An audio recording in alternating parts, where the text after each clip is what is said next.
Now you might be reading the title for this video thinking to yourself, why should I care about a Power Rangers fan opinion on a 2021 blockbuster movie, Godzilla vs. Kong? Because unless you subscribe and ring the notification bell to join the E Squad and not miss out on any single one of my videos, you probably don't care right now.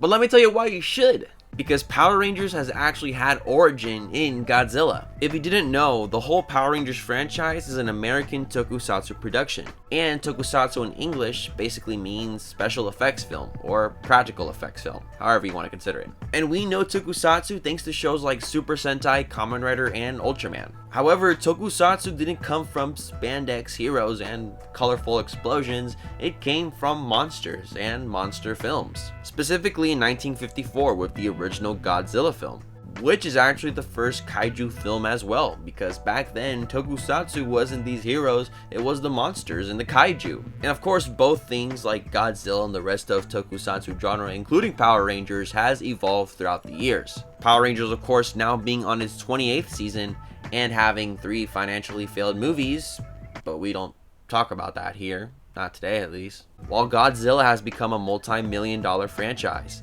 a part of the bigger monster universe. The only two things that Power Rangers and Godzilla have in common today is probably the Dragon Zord, even though it looks really cute next to the sea monster creature that is Godzilla, I'll say that much. So, did this new Godzilla vs. King Kong movie hold up?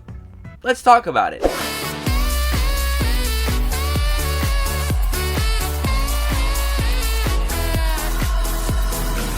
Yo, what's up everybody, it's Este here and welcome back to another video, and I am so excited to be finally giving you my thoughts on Godzilla vs. King Kong.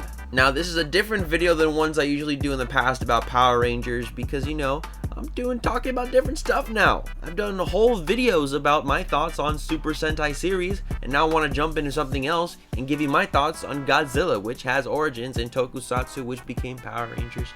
You get what I'm saying. And you know, this is a versus movie. This is a crossover film, and versus movies in the Tokusatsu genre happen all the time, as we've seen Sentai teams clashing it out, along with Kamen Riders. And you know, Super Sentai and Kamen Rider have clashed together as well. Superhero Tyson, hello? So you probably understand when I say that these movies are a bunch of stupid fun. You know, it's a stupid idea, but it's fun to watch. It's for our entertainment. And the same could be said about Godzilla vs. King Kong, which is something you can't say about movies, especially here in the US, for a very long time. Maybe Avengers Infinity War and Endgame, but let's shh. Now prior to this, I have seen Godzilla, the 2014 film, way back. I was 13 back then, I'm 20 now. I did see Kong Skull Island, also went on the Universal ride. I thought that Universal ride was fun. The movie, it was okay. I kind of forgot about it. I didn't see the second Godzilla film because I heard it was trash, so I didn't really bother with it. But here we are today with Godzilla vs. King Kong. Spoiler alert, by the way, if you haven't seen the film, go watch it. You don't even have to go to theaters right now. It's on HBO Max. Just sit back, relax, watch it on the big screen, or your computer screen, or your phone screen. Not sponsored. Streaming's just a cool thing, alright? You get me. So anyways, I think we should start off with the monsters because, you know, that's what everybody's here for. You know, Godzilla, the big Japanese creation, and King Kong, the funny monkey. That's an American creation. It's a combination of cultures or whatever. And you know, we get a lot more of the monsters here than we did in previous films, but it still kind of feel like not enough in a way. The CGI here was spectacular. I was seriously blown away by how detailed these monsters look and how they interact with their environment and the world around them. It's been amazing how, you know, they don't even have to go in suits anymore to do some fight scenes in a fake city. They can just, you know, put a monster there in the real world or create a fake world and put the fake monster in there. I love that. And you know, these creatures looked amazing on screen. When we started off this film, we saw Kong chilling in like a simulation fake world on Skull Island. Very Truman Show-esque type of way. Like he realized he's like in captivity. And then we pan to Godzilla, who was seen attacking an Apex Cybernetics facility in nowhere else but Florida. Seriously, Florida? That state can't get enough, bro. Florida can't catch a break with the Florida man and now Florida creature, Godzilla. Love that for you, Florida. Hashtag my home state. But you know, I say we don't get enough of these monster creatures because, you know, there's still humans in this film where we really should be watching the monsters fight, but I guess there has to be humans there too. Why? I guess to tie people in, dialogue, I don't know.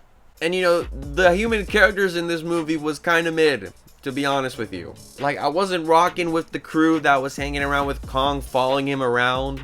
Like, they're like the main characters of this film, and they're really just observing him. They don't really do much in the film, except for this little girl who talks to Kong in sign language because, you know, Kong speaks English now. Love that for him. Funny monkey. I really enjoyed more the trio of other characters that had their own little side human plot. Specifically, Madison Russell, played by Millie Bobby Brown in Stranger Things. Bernie Hayes, played by Brian Tyree Henry, also known as Paperboy in Atlanta, which is like my favorite show of all time, Atlanta. Have you watched Atlanta? Let me know in the comments. I need some real ones right now. And of course, Josh Valentine, played by Julian Dennison, who was the little kid in Deadpool 2. So I know all these characters. You know, I thought it was cool seeing them all together. They were really funny too, even though some of it was kind of too funny that it was unfunny. You know what I'm saying?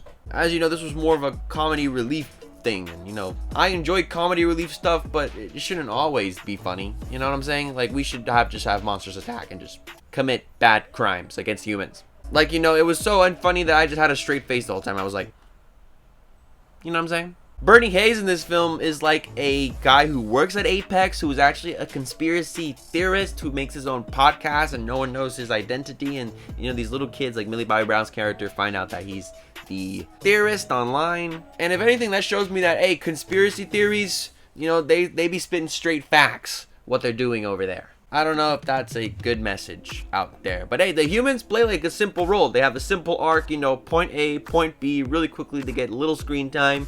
They do the job. I do agree, though, that some human characters, specifically the human villain characters, are not good because I'm so evil and this is my evil plot to take over the world. Now, even though this is Godzilla versus Kong, they were kind of separate for most of the film. King Kong was like on his own side quest with the human characters going to Hollow Earth, which is like another Earth inside the center of the Earth. Very weird stuff, and he was there to like grab an ancient power, and he like had an axe weapon, and you know, But you know, there was a Godzilla fight. There was a Godzilla versus Kong fight in the ocean, which is, you know, Godzilla's territory. So that was a really cool fight. All the fights with Godzilla versus Kong, especially in the end, the third act. That whole act is a surprise of specifically stuff related to Godzilla and Kong, and their creatures are kind of always on screen for those last like 30 minutes or whatever.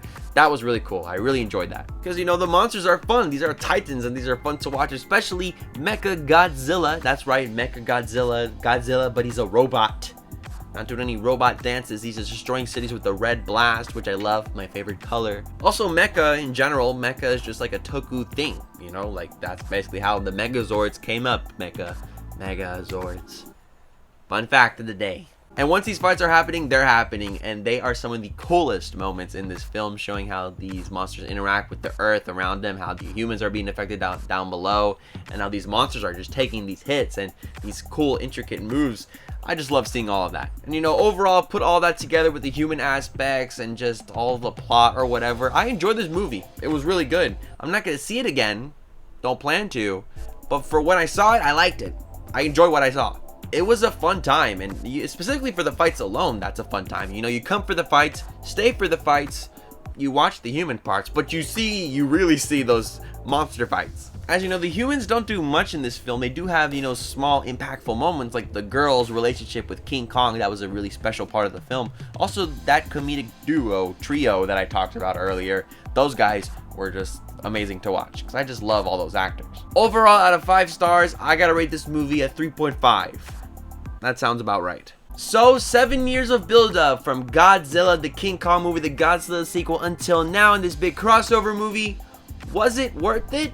Yeah, I wasn't following the franchise at all, but seeing this movie, I was excited to see these two go out and battle it out. And you know, I had to say, I was Team Godzilla all the way. I wasn't rooting for Kong because he's just a funny monkey, and Godzilla is a beast with blast. Of course I wanted to win. I gotta rep the Toku gang. And you know, this makes the MonsterVerse very enjoyable. You know, the 2017 Power Rangers movie, they had a Megazord battle that was mid. This Godzilla vs. Kong stuff, super exciting. Overall, love Godzilla vs. Kong. I hope Power Rangers learn something from this and make something out of this film into something really cool for the Power Rangers franchise. But what do you think? Let me know in the comments down below. Don't forget to follow me on Twitter, DDonFuego, Instagram, NotDonFuego. I'm Este. Let me know your thoughts and reviews of Godzilla vs. Kong in the comments down below. I love you guys so much. Have a great day, and of course, and as always, stay awesome, everybody.